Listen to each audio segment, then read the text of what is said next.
عنوانه غضب في معاقل النظام، غضب القضاة وضباط الشرطة، الأسباب الاقتصادية والاجتماعية وانعكاسات الغضب على النظام وآراء حول الأزمة، في موقع عربي 21. هو ايه حكاية طف النور دي؟ يعني كل شوية حد يطلع من الإخوان يقول لنا طف النور. طب ايه قصة طف النور دي يا أصحابي؟ طيب 1 ديسمبر اللي هو النهاردة يعني الكل فعلا هيطفي النور؟ طب وهطفي النور ليه؟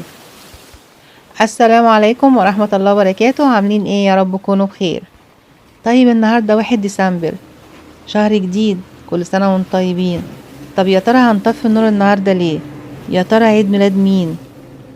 أسامة جويش ولا خالد السرتي ولا محمد ناصر ولا معتز مطر ولا حد من الإخوان؟ يعني النهاردة عيد ميلاده، ليه بقى هنطفي النور النهاردة يا أسامة؟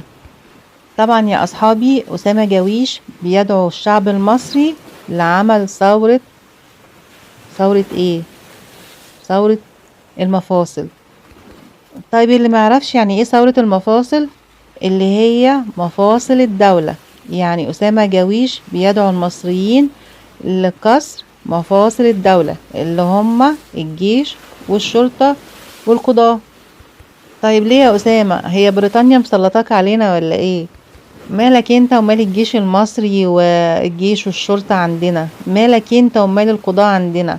مالك انت مشغول بينا ليه؟ وانت بتدعو لثورة ايه بالظبط؟ وايه 8:30 الكل يطفي النور، سواء سكني او المحلات؟ يعني انت كده لما تطفي النور يبقى الشعب كده خلاص هيعمل ثورة، وان الشعب هينزل بنفسه يقف قصاد الجيش اللي هو بيحميه؟ انت عبيط يالا ولا ايه؟ انا عاوزه اقول لكم يا اصحابي ان الاخوان يعني بيصرخوا كده ان الشرطه والجيش والشعب المصري ايد واحده، فهم عاوزين يتوحدوا زينا كده، يبقوا ايد واحده برضو، ويعملوا ثوره كسر المفاصل علشان يعملوا انقسام ويعني تشتيت في الجيش المصري. سواء بقى يعني هم يدسوا ناس في الجيش المصري والشرطه، ويعني يعملوا كده زي توقيع كده يعني بين المؤسسات في بعضيها، علشان يعملوا إطاحة للرئيس عبد الفتاح السيسي. انا عاوزه اقول لكم كمان يا اصحابي ان كل دلوقتي من الاخوان بيتحدوا مع بعض، علشان في خلايا نايمه طبعا دخلت كل البلاد اللي فيها حروب. طبعا مين كان بيدعم الخلايا النايمه دي؟ رئيس تركيا ورئيس اسرائيل، بيتحد مع مين؟ مع رئيس امريكا. فمين اللي بيمون الحاجات دي كلها؟ هي راس الافعى امريكا. ليه يا جماعه؟ علشان هم عاوزين يحتلوا اكبر قدر من البلاد العربيه، يعني هم نفسهم كده وهيموتوا على البلاد العربيه انهم يضموهم لاراضيهم. فلازم نكون احنا كده شعب واعي ومصحصح، يعني ساعه الجد نبقى ايد واحده. ساعه الجد يا جماعه كلنا نبقى ايد واحده، شرطه وجيش ورئيس وشعب، ايد واحده. طبعا كلنا سمعنا ان اسرائيل احتلت سوريا، او المقاومة او المعارضين احتلوا سوريا. طب مين هم المعارضين دي يا جماعة؟ طبعا كان في خلايا نايمة في تركيا، فكانوا بتدربوا هناك، وطبعا اسرائيل طبعا زودتهم بأسلحة وكده، فدخلوا بقى يعني بقى لهم يومين كده داخلين سوريا، وطبعا اخدوا كذا بلد فيها، لان بالنسبة لهم بقى طير سهل بعد موت حسن نصر الله. طيب فين الجيش السوري؟ هل هي خطة من الجيش السوري، ولا المقاومة او المعارضين دول هم اللي هجموا على الجيش السوري؟ ما احنا عايزين نعرف برضو. وهل فعلا ممكن يحصل معانا هنا في مصر ان الخلايا النايمة اللي دخلت برضو لما اللاجئين دخلوا عندنا بكثرة الايام اللي فاتت، ممكن يكون فيهم دواعش، وممكن يكون فيهم خلايا نايمة، وممكن يكون فيهم حد بيدبر لينا زي ما دبروا لسوريا؟ طبعا يا اصحابي كل الاسئله دي بتدور في راس المصريين، يعني هل فعلا في خلايا نايمه في وسطينا واحنا ما نعرفش، ونتفاجئ فعلا ان هم عاوزين يعملوا ثوره اللي هي كسر المفاصل، او ان هي ثوره المفاصل علشان يهاجموا الجيش عندنا؟ بس انا عاوزه اقول لهم ان الجيش عندنا الحمد لله، والشعب والشرطه والرئيس ايد واحده. يعني استحاله استحاله كسر الجيش المصري، من رابع المستحيلات ان حد يكسر جيشنا المصري. عاوز اقول لكم كمان ان مخابراتنا العامه المصريه ومخابراتنا العامه الحربيه الحمد لله الحمد لله مفيش يعني اعلى من دماغهم، ربنا يحفظهم يا رب، ان هم محافظين على بلدنا يعني على اعلى مستوى.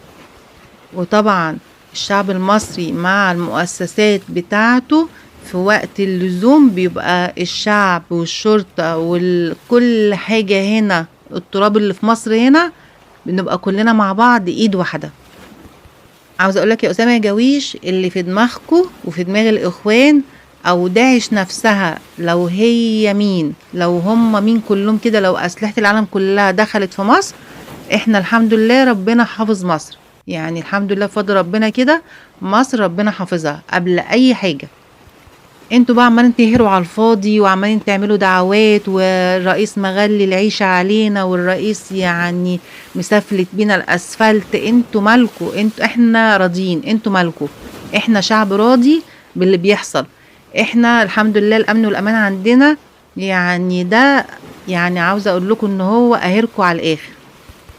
عاوز اقول لكم يا جماعه، انتوا بقالكم سنين بتهروا، يعني انتوا بتهروا في كسر الجيش المصري ازاي؟ ده الجيش المصري ده ربنا حافظه يا جماعه، انتوا بتتكلموا ازاي؟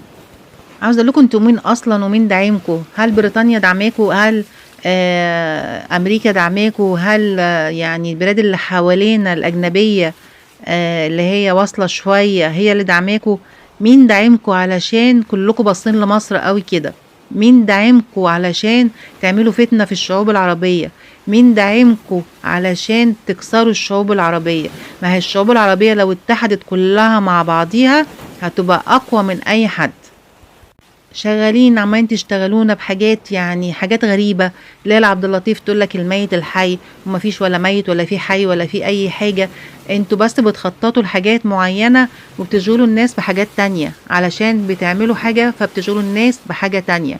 ايه المفاجآت اللي انتوا بتحضروها؟ ايه القرف اللي انتوا بتعملوه أصلا؟ ولما تكون اخواني مصري وقاعد بره وبتبيع بلدك، بتبيع بلدك، يعني اقول لك انت ايه؟ انت ايه؟ انت اللي بيضحوا بيه في العيد. والله بجد الواحد زهق من كتر الكلام ومن كتر ما احنا عمالين يعني نوضح للناس. بس الشعب المصري الحمد لله شعب ذكي وواعي وعارف ايه اللي بيحصل وايه اللي بيدور. يعني مش عشان غلاء اسعار او يعني اللي بيدور في البلد هيبيع بقى الجيش ويبيع الرئيس. لا يا جماعة، ساعة الجد الجيش المصري والشرطة والجيش والشعب وكلنا كده مع بعضينا ايد واحدة. عاوز اقولك نهدي شوية يا اسامة، انت ومحمد ناصر وجميع الاخوان اللي شبهك. يعني انتوا شغالين تقسيم في مصر وتقسيم التورتة اللي هي سينا.